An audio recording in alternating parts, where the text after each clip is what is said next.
So welcome everybody. This is a public information session for the Peterborough Arena and Aquatics Complex. So I'm going to walk you through the agenda for today and also eventually introduce the speakers.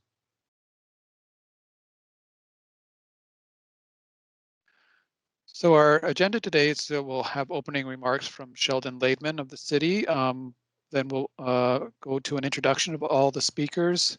We'll have a presentation on the project history and the new site, the design principles and program, the concept design, and the next steps for this project. The procedure of the meeting is it's a presentation. There's no online chat or speaking, but there will be interactive questions and live results posted during this presentation.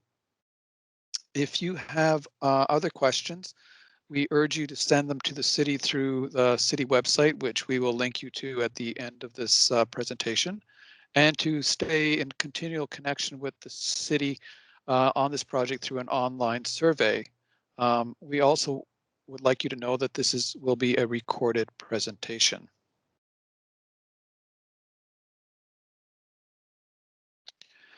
So this is an opportunity for you to interact with us through this medium called Mentimeter. So if you have a tablet or a phone or your laptop, simply go to menti.com and type in this code. And then when we get to the interactive questions, you'll be able to connect with us and vote on some of the questions that we'll be asking. We will also post this code again and again for every question that we ask. So if you don't get it this time, you can it'll come up again. And if you are only working from one device, it will mean that you'll have to switch to Mentimeter during the questions and then switch back to Teams for the call. But everybody will be on Menti during those calls anyway, so you're not missing anything by leaving Teams temporarily. So hopefully that's given you some time to adjust to menti.com, and we'll go to the next slide. Introductions. So I'm going to turn it over to Sheldon to say a few words of introduction and welcome, and then introduce his team from the city. Yeah, thanks, Phil. Good evening, everyone. As mentioned, my name is Sheldon Laidman, and I'm the Commissioner of Community Services for the City of Peterborough. And we're here tonight to talk with you about the new Arena and Aquatics Complex project. There's a lot of interest in this project. We've seen that already in the surveys submitted to the city already in the last couple of days. And we certainly understand the value that recreational complexes bring to the community and how important it is to get these significant recreational projects correct. And that's why we're undertaking this consultation process. With me tonight are members of the city's project team. As you can see on the screen, Jillian Barnes is a project manager with the Facilities and Planning Initiatives Division of the city, and Sue Warrington is the manager of the Arenas Division. I also wanted to recognize the two Autonomy Ward councillors who are present tonight as part of this meeting, Councillor Kim Zippel and Councillor Leslie Parnell. And Councillor Parnell, it should be pointed out as well, is not just the ward councillor, but also chairs the city's recreation and parks portfolio for city council. Collectively, we're looking forward to hearing the community's thoughts on this project through our community engagement process. And with that, I know you don't want to listen to me, but want to get to see the actual project. So with that, I'll turn it back over to Phil to take us through the rest of the presentation. Thank you, Sheldon. And I would just take a moment of time to introduce myself. I'm Phil Fennick, Principal with Perkins and Will Architects. Joining us today will be Andrew Frontini, Chief Designer, Christina Grimes, Associate and Designer, and Hannah Brash, Intermediate Architect. And we will be, Christina and I will be co-presenting today. So next slide. You may be asking, well, who is Perkins & Will? Well, we're an architectural firm, and we've actually done some work in Peterborough. We are the current designer for the Arena and Aquatic Center. We were also the designer of the Peterborough Sports and Wellness Center, and we bring a vast amount of experience in the design of community facilities throughout Ontario and beyond.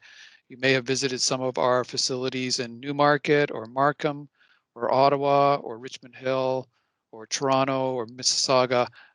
We bring an arena and pool experience from like all over Ontario.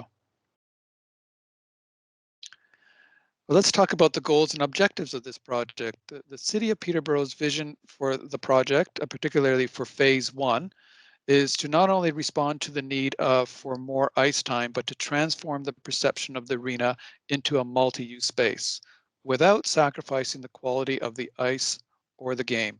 The goal is to engage a broader range of users and improve the quality of the venue as a whole.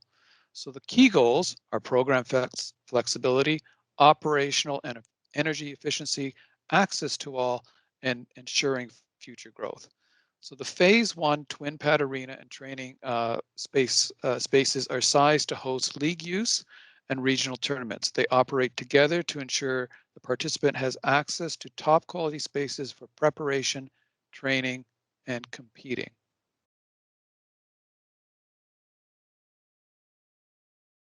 The the arena and aquatics center are responses to the growth of Peterborough and to future needs. The the impetus of this project began in 2016, and it's now 2021, and we're hoping that with approval from council, it will go into construction and be completed sometime into 2024. And then the city will be then poised to explore the possibility of continuing with phases 2 and 3. So phase 1 is the Twin Pad Arena, and it arose out of the Arena Needs Assessment and Feasibility Study in 2013-2014. And that study established the community arena requirements to move forward and study population growth projections to 2041, which included anticipated changes in age profile and how the demand for activities may change over time. And it recommended a conservative arena service level of one ice surface per 11,000 residents until 2031. And phase one of this project will address that need by providing 2 twin pad arenas. In phase 2, the Aquatic Center, its demand was identified in Vision 2025, which was a 10-year strategic plan for recreation parks, arenas, and culture. It recommended that there be one pool per 25,000 as an industry standard, and currently in Peterborough, there's one pool for 28,000. So there is additional facilities needed, and that the phase 2 pool planning would start in 2025 and would support the Vision 2025 document to meet the recommended industry standards. Then in phase 3, the third ice pad would address the continual demand for ice as identified in the Arena Needs Assessment and Feasibility Study that was done in 2013-2014. So overall, all 3 phases are going to fulfill the needs identified by those 2 studies.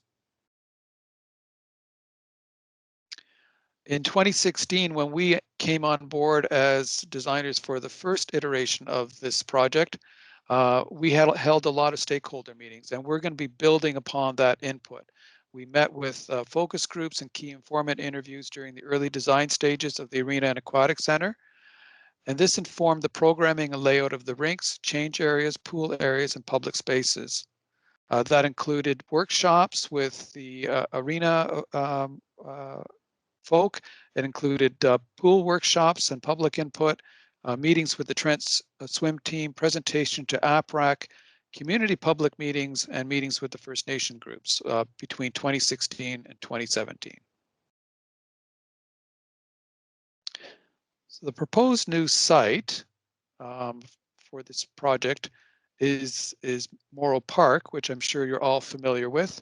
And we're going to spend the next few slides talking about the parameters of Morrow Park and how we need to understand that site before we go forward and design. So I'm going to turn that over to Christina Grimes to walk through our analysis of Morrow Park as the siting of this building over phase 1, 2, and 3.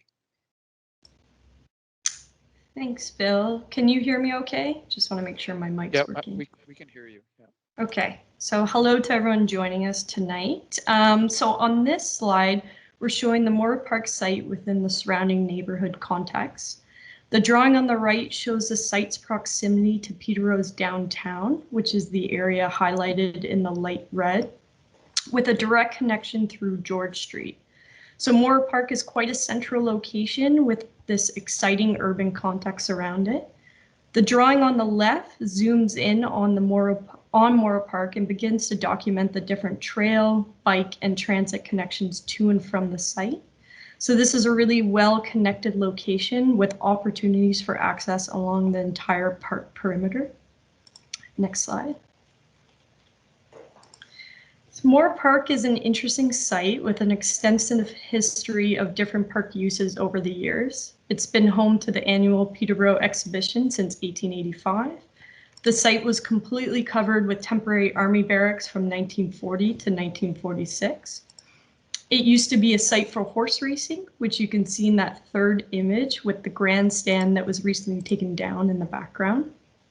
And it's currently home to weekly farmers markets occurring year-round since the 1980s. The site has a strong history as a community hub and a place for civic gathering, which the new arena and aquatic center would look to build upon. Next slide. So on this slide is showing a site plan of the existing buildings and spaces on Morrow Park today. And to orientate everyone, north is pointing straight up. Lansdowne Street runs along the north edge of the site, with George Street turning into Roger Nilsson Way, separating the park area from the Peterborough Memorial Center and the Morrow Building identified on the right east side of the site there. To the left of the Roger Nilsson Way, we have a variety of existing buildings. The Agricultural Society office is at the top right corner.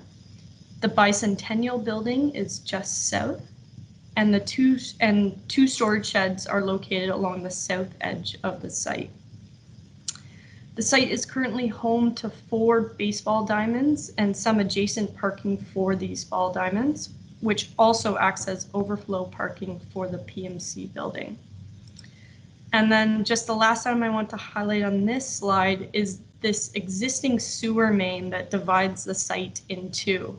So we cannot build over the sewer and must maintain a 10-meter setback. So we'll see on slides to come, we have looked at locating the building on the left or the right of the sewer main. Next slide. So our site analysis began by looking at the solar and wind exposure on the site, which helps us identify opportunities for bringing daylight into the building and creating year-round comfortable outdoor spaces that are protected from those cold winter winds while maximizing exposure to summer breezes. In this diagram, you can see the existing trees along the site's left-west edge on Park Street help create a natural buffer around the park that from that cold west winter wind. Sun exposure is coming predominantly from the south with a larger summer sun angle that we continually analyze throughout the building design development to inform the building's required shading elements. And lastly, for the building design, we have looked at a compact building footprint that allows the building to be as energy efficient as possible and reduces the area of the exterior building envelope. Next slide. Highlighted on this slide is the surrounding site context. So as you can see by all the buildings highlighted in red, this is a predominantly single-family residential context. We have identified 2 corners of the site as urban nodes. The top right corner where George Street intersects Lansdowne Street, and the top left corner where Park Street intersects Lansdowne Street. Through this context analysis, we began to identify this tension that exists on the site between these 2 urban nodes and the residential frontage along Lansdowne Street. So to us, it's important that the building engage the street yet its mass needs to be sensitive to the existing scale of the Lansdowne homes. Next slide. So in the previous slide identifying the existing conditions on the site, we highlighted a sewer main that bisects the site and runs through the middle. We cannot build on the sewer and therefore looked at two options for where to locate the building on the site. The top right corner at the George Street intersection, which is shown in the diagram on the left, or the top left corner at the Park Street intersection, which is shown in the diagram on the right. So when considering the future expansion or development of the entire site, including the current Memorial Center site, it was determined the best location for this community center would be at the Park Street intersection, as depicted in the diagram on the right side of the slide, as it unlocks the entire east side of the site for future uses. Next slide. So that brings us to this diagram, which highlights the building location and proposed access points onto the Morrow Park site. By locating the building at the northwest corner, the space between the community center and the PMC and Morrow buildings on the right side of the site is preserved for recreation use and operations by the Agricultural Society. We are locating parking behind the building to ensure that it does not front onto Lansdowne Street and has a minimal frontage on Park Street. Access to this parking lot will be provided by a new proposed driveway entry aligned to Almer Street in the middle of the site, and a secondary entrance off of Park Street, which you can see in that bottom left corner there. Okay, and then Phil, I'll pass it back on to you for the Thank you, next few slides. Christina. We're going to talk a little bit about, after analyzing the site, we explore with the city team what the design principles and the program should be for the building. The program is basically the list of spaces and activities that happen in a building. Let's talk about that first. In phase one, the program is the arenas, 2 rinks with approximately 975 seats split more or less equally between both rinks, a walking track, multi-purpose rooms, concession, lease space as well. The multi-purpose rooms would also include some sort of team training or dryland training room. In phase 2, the future aquatics and change room components, the aquatics component is 25 meter by 8 lane with a leisure warm-up water tank as well, and spectator viewing at the second level overseeing both of those tanks. And phase 3 would be the future third rink and related change rooms. And so below you see some images of the likely components of phase 1. And each of these program components will be designed to be accessible, comfortable, and easily connected to the common public spaces. So our vision statement is to build on the history of this site, the urban location, and to maximize the future potential of this facility within the core of the city of Peterborough. So we're looking at this as an opportunity to provide a gateway, to recall the site history, to provide the infrastructure to be flexible and adapt to changes in program from a day-to-day point of view, but also over the lifespan of the building as it grows into different phases and needs to serve different needs, to be inclusive and to be sustainable. Let's talk a little bit about sustainability. What does that mean? So this new complex is planned to be a leader in sustainable design. The design will explore options to achieve a high LEED rating, which is a green building grading system. It means leadership in energy and environmental design. And those options will likely include the following sustainability exploration: reducing water use, lowering or reducing the greenhouse gas emissions that this building may produce through its energy and heating and cooling systems, to lower the impact on the site development through low impact techniques such as drought resistant planting, porous surfaces for water runoff, enhanced interior environment, and renewable energy through the use of perhaps PV arrays on the roof of this arena. So those are some of the ideas that we'll be exploring. Now we're going to talk about public engagement, and this is where you can help us. So remember the Mentimeters. So if you've got that up and running, we will have the first of a set of 3 opening questions, more or less about the type of use that you anticipate for in using this community center. So let's go to the first question.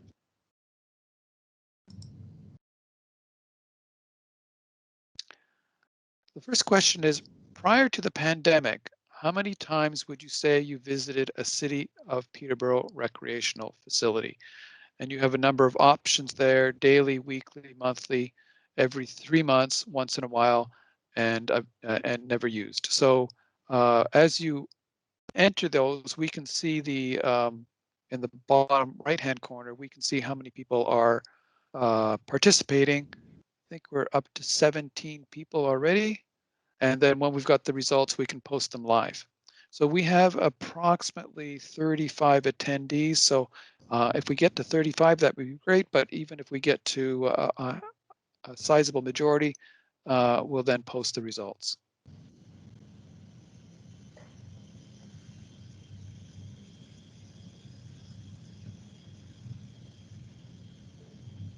Maybe I'll share the results here, Phil, because we only have 19. So all those other A 16. few others came in, 21 came in. Sure, share the results, Hannah. And we'll motivate people to keep voting. Oh. There you can see that weekly seems to be the most common period that people visited a recreational facility, which is very healthy. Yeah, it's great. Well used. To 23. And I think people can keep voting if we pass this question. Oh, we got another vote. Very good. Okay. And it should be noted that these questions are also on the online survey. So if you have to leave this call and you feel that you want to contribute, you can go to the online survey, or you can tell your friends and neighbors and family that there's an opportunity to go to the online survey. Up to 24. 25. 26. Flurry now.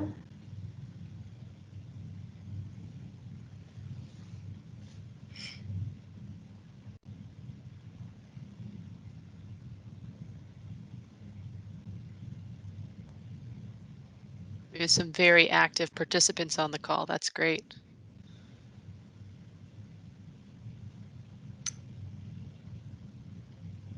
Might have stalled at 26.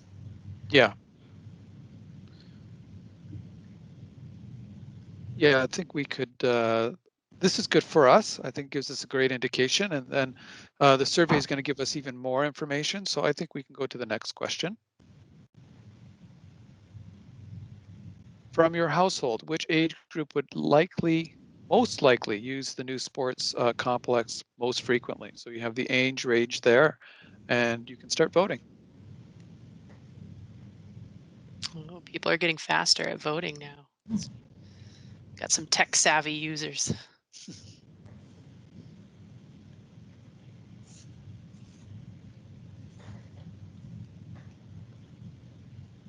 All right, maybe we'll do a reveal. Yeah, reveal. We're past 20.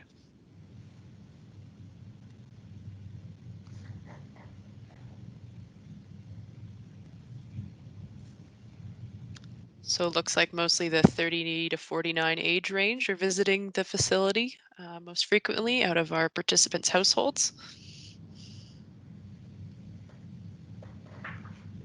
Yeah. Followed by seniors, 55 and up. Teenagers, preschool, young adult, and children. 25. Give it another minute or so. See if we can Yeah. get a few more. Where's our 26th voter?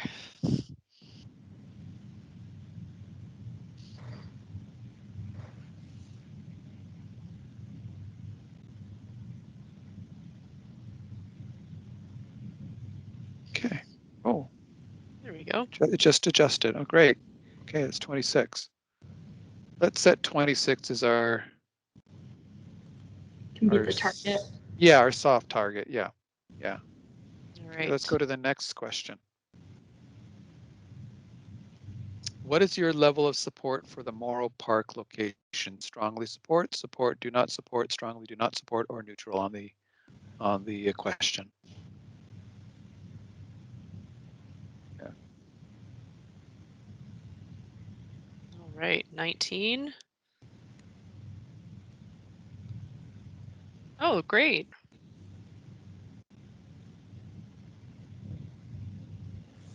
We have a supportive group.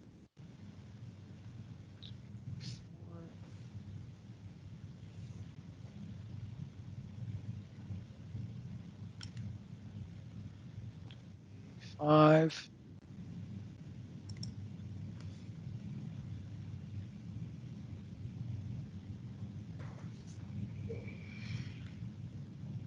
There we go, 26.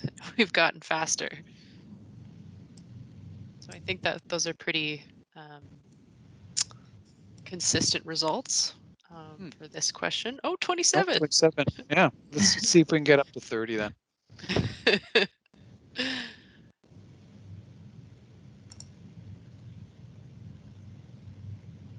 28. 28, eh? Well, some of the attendees may be with the city, and that may be why we are not getting the full. Final call. Yeah, I think so. Again, the survey is going to help us on this question as well. It just gives people an indication of who's listening and some of the more important questions about this project. Let's go on.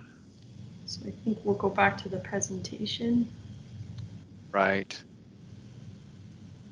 I'm going to talk a little bit about the concept design. So that picks up on where Christina left off. She talked about at a very high level about the location of the building. And so here we are with a high level design for the site. And I'm going to walk you through the 3 phases, and then I'm going to turn it back to Christina, who can walk you through the building in more detail. So Lansdowne is at the top of the page. North, the arrow is in the bottom right left-hand corner, so you can see north is facing up. So as we suggested and are recommending that the building be located in the northwest corner of the site. And then around the building will be a kind of urban plaza that stretches along the length of Lansdowne. A drive entry at Elmer that takes vehicles and pedestrians into the site, a turnaround, which is number 4, drop off. Then we have a block of space that's going to be left open for phase 2, but also for a park amenity, which is items 6 and 7.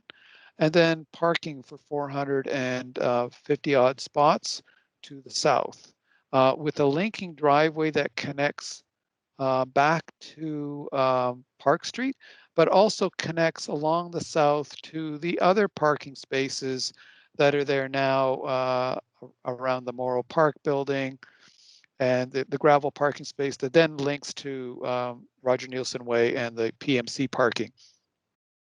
So therefore, the middle of the site is left pretty much unaffected.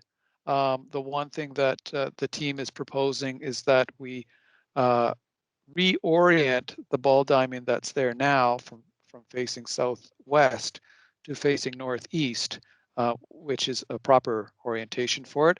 But it effectively is the same footprint. And then the shed, one existing shed would be left, and then perhaps relocating the second shed further east, closer to the Morrow building, and the green space in the middle, so that that we have an alignment of uses with the park in the middle, and the Morrow building. So in more detail, you can see at a very high level the two pads and the community space that wraps around those pads, and then Christina will walk you through those, like I said, in more detail. But that is phase one. So then as we grow, you can see that we would be adding phase two, which is the Aquatics Center, which takes up a portion of the site that we have reserved for phase two. And then phase three, the ice pad would then move to the south, linking to the public space, but also linking the back of house Zamboni connections as well. Obviously, as we grow, parking is going to be needed. And right now we are indicating how much parking is needed as we grow from the original 400 spaces, we'll be up to nearly 600 spaces. And we're showing the impact of that on the site. This is not designed, it's just there to show the size of the parking. How this gets laid out will be determined later. It may not be this configuration at all, but this is to give an indication of the amount of parking. And it also gives an indication that the building can grow quite easily from its proposed footprint.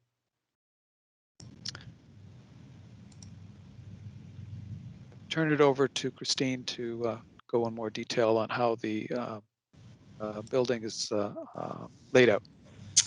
Okay, so on this slide, we are zooming in, we're zooming in to take a closer look at the proposed building planning. And to orientate everyone, north is pointing up and Lansdowne Street is aligned to the top edge of the building.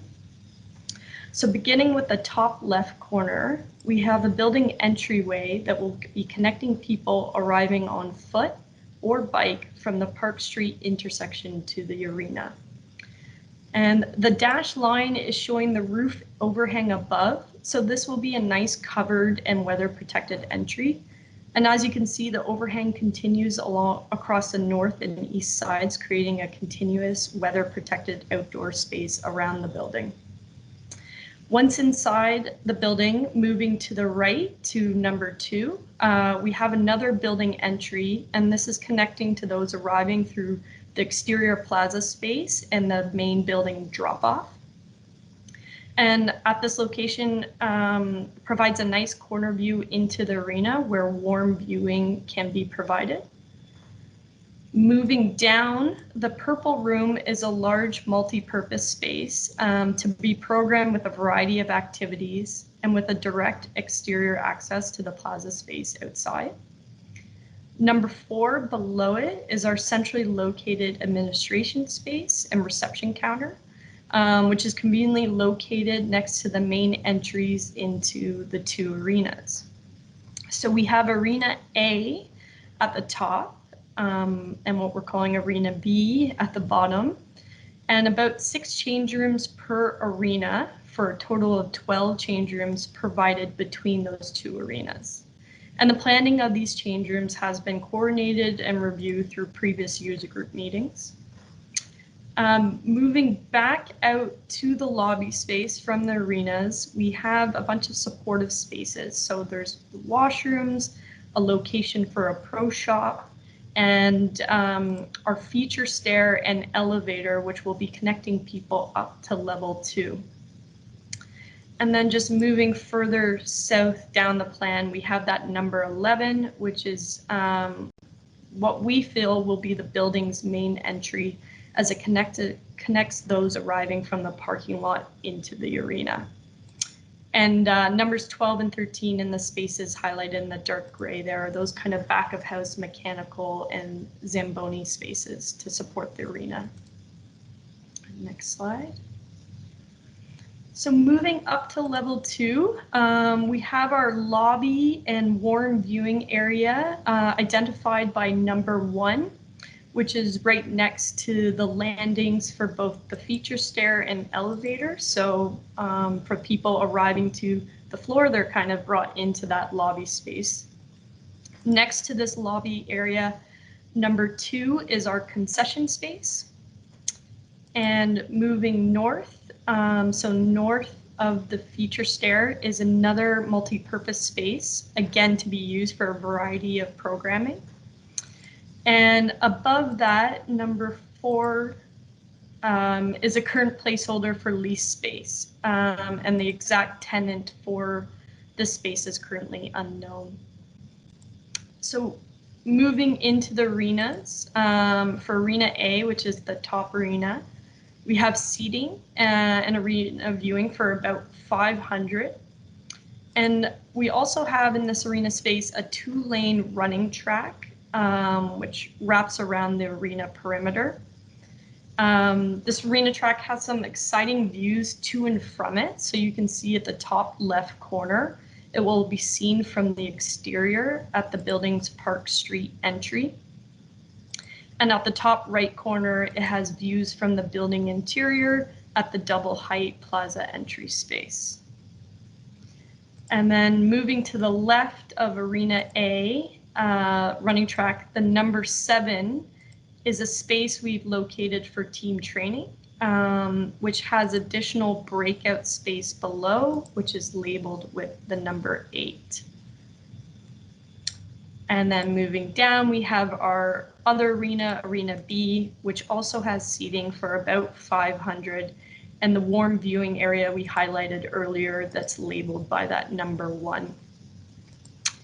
And just the last item I want to highlight are the entries at the top left, the top right, and the bottom left corners are all double height spaces. So this gives you a nice and open view to the building's multi-level activity when you first walk into the building at level 1. Go to the next slide. So here is a very high-level concept sketch of what this building could start to look like. The view is taken from the building's northeast corner, from the plaza space next to the drop-off, and you can see the site plan in the top right corner there where we've identified where the view is taken from. You can see that the overhang roof helps us to create these nice covered entries and covered walkways, while also starting to break down the large mass of this arena, helping to bring the scale down to respect the Lansdowne Street context. The program spaces, such as the multi-purpose rooms, the lounges, administration spaces, and the arenas themselves becomes these fun program containers that extend out from the surrounding glass walls, engaging with the various outdoor plaza spaces. These program containers could be a wide variety of materials and/or colors, and the expression of them will be something we will further develop throughout the next stages of design. Next slide. This next view brings us into the building interior. It is a view taken from the double height entry from the south parking lot entrance. So again, in that top right view, you can kind of see where the view is taken from. The program containers expressed on the exterior of the building wrap into the interior, bringing a unique and dynamic expression to the building's public spaces. Seating and lounge areas are carved into these containers and become moments for a pop of color and help enhance the overall building wayfinding by guiding the building user to important destinations. The interior of the building will have a strong connectivity to the exterior, with skylights above and views to the surrounding park spaces, which you can see in the double height glazing to the right of the image. And then lastly, the double height views into the arena are provided at each entry point so the building activity can be experienced upon arrival. Next slide. I think this will lead us into our next questions on Mentimeter. Yes, thanks, Christina. So yeah, this is the next engagement portion. In this case, we're going to be asking you to rank options and maybe take a moment to walk you through how that works on your phone or tablet. So step 1, you'll see the question come up and you'll be asked to select an option. So at the bottom of your screen, there'll be a scroll that you can go through the various options. And as you choose one, it goes, you choose and you select submit. It then chooses the first first box for first, and then you go back to the options, and now that first option has disappeared. So now you're left with 4 or 5, and then you continue that pattern, selecting and submitting for each option. And then if you would like to edit your list, you can click and hold the dots above the selected option, and then you can rearrange your answer. And then when you're finished, you press submit. And I think that should give you an indication of how to use it. So the first question is,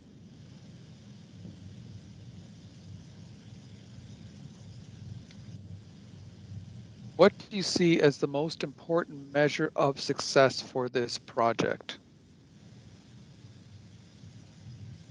High participation in use, beautiful design and streetscape, welcoming and inclusive spaces, convenient to access and use, provide a high value within budget, and, and strive for a greener world, higher sustainability. So you have lots of options to go through here. So we'll give you a few moments, and then we'll ask Hannah to check on how we're doing. It looks like somebody's already made their decision. It's great. Yeah, looks like people are again understanding the tech. That's always great to see. We have 5. No rush to those taking their time to think about this and rank them.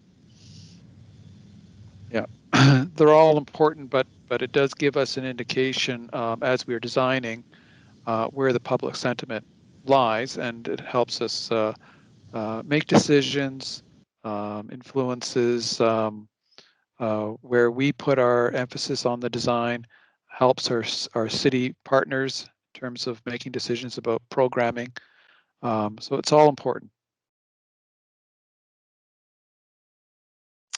Should we see some preliminary results while we wait for the rest? Sure. Sure.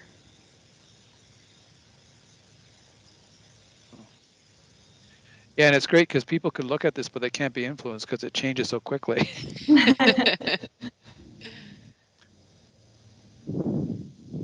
Looks like everyone, or not everyone, but high participation and use is coming out as number 1.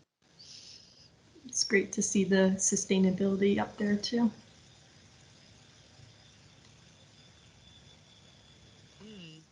And we have 27. I think we had 28 our last question. So we have almost all the votes.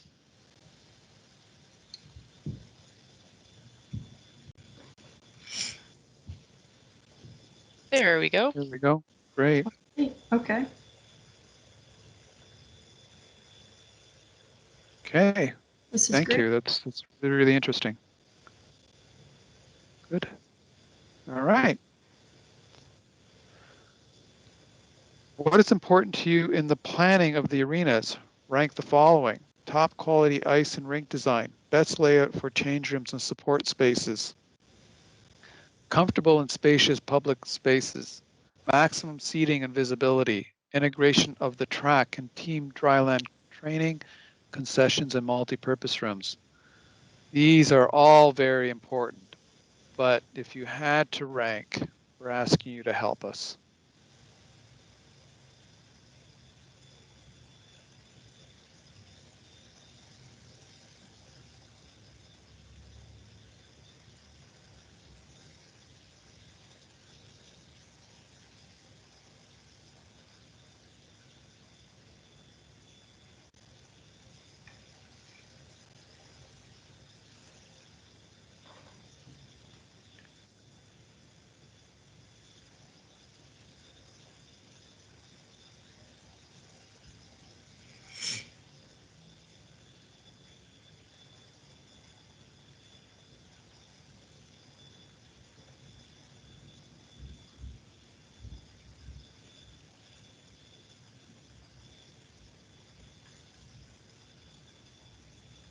All right, I was going to share when we hit 20.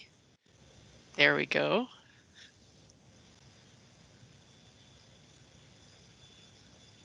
Oh.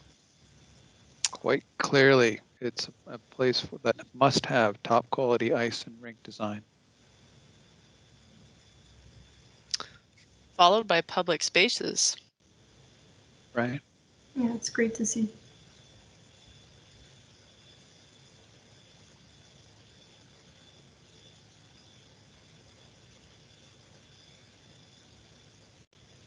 See if our 3 final voters shake up the order here.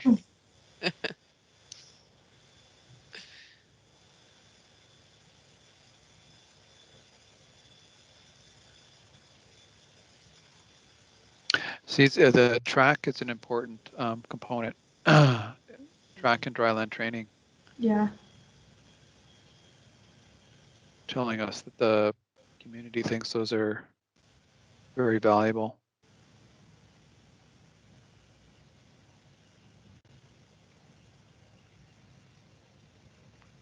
See if we can get the elusive number 28 to vote. Wonder if people are getting hungry and leaving us for dinner. Only one more question for those who are curious. Ah, there we go.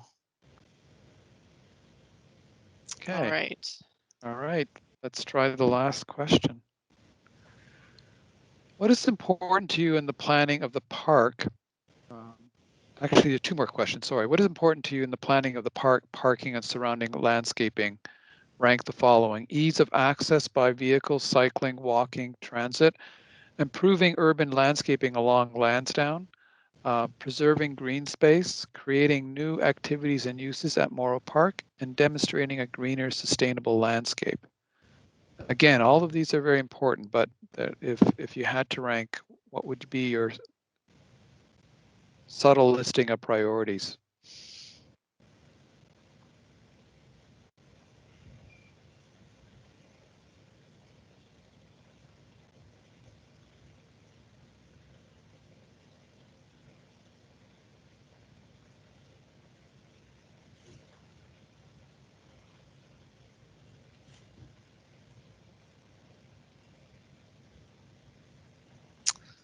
All right. 20 for the reveal.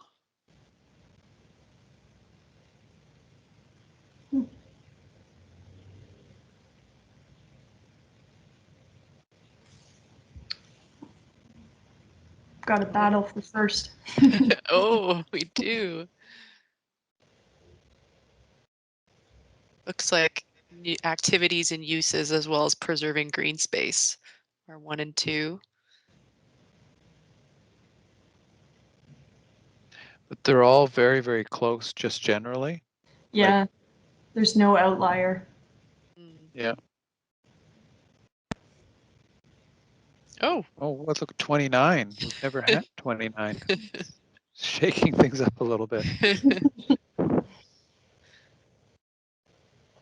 Very nice. Very, very interesting. Yeah. Sure. Let's go to the last question.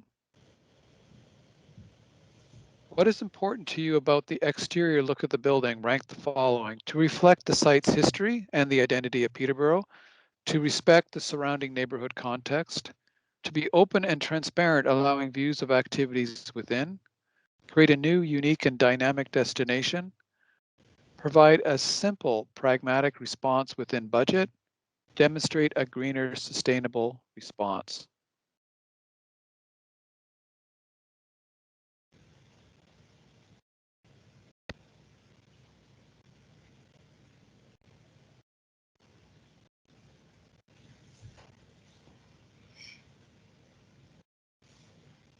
I want to see 29 votes this time. We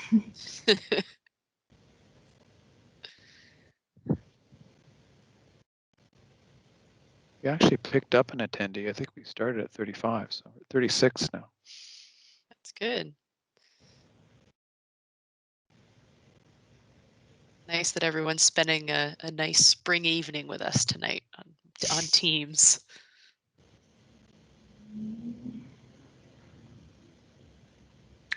6:24 already. All right, Can we do the reveal? yes, I'm too busy chatting.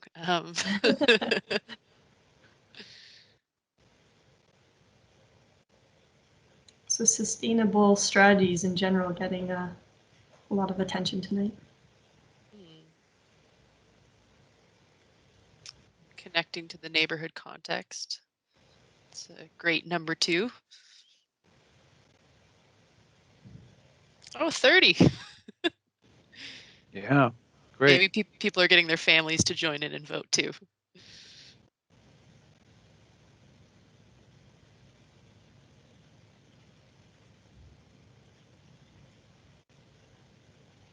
Thank you. Oh, here we go. We'll go back to the presentation. Thanks, Hannah, for coordinating that. That worked out really well. And we just have 1 or 2 more slides. Next steps. So in the next steps is to complete the concept design and costing. We are just at the kind of start of that. We have a little bit more to do in order to get that to our cost consultant, who then gives us an estimation of the construction costs. We will also be doing geotechnical testing on the site, which means that we are doing a few holes to let us know how the nature of the soil below grade, because that affects the design of our footings and foundation. With that information, the concept design and the costing and a lot of other supporting material, we submit that for council consideration. And if approved, we then move into more design, more engagement with the community, completion of the design, tendering, and construction. And I believe we're trying to submit for council consideration within this summer. So we will know within the near future of if we're going ahead with this project. So that's next steps.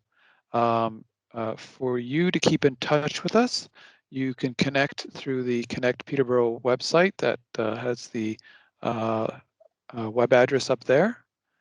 And if you have any other thoughts, we're eager to hear them through the online posting. So you can register and complete the online survey to share your thoughts.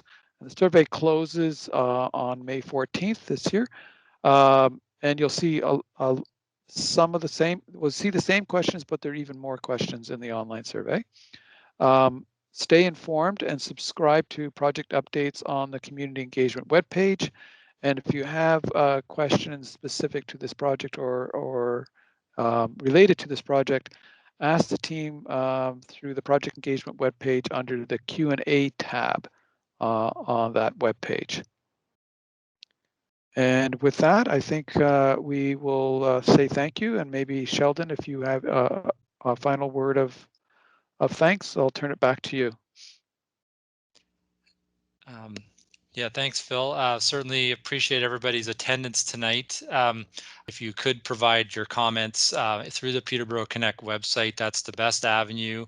And we do have staff that will be monitoring that, and we'll be able to update Q&As and answer questions as we're going along through this extensive project. And this is just part of the phase of the public consultation. So thanks, everybody.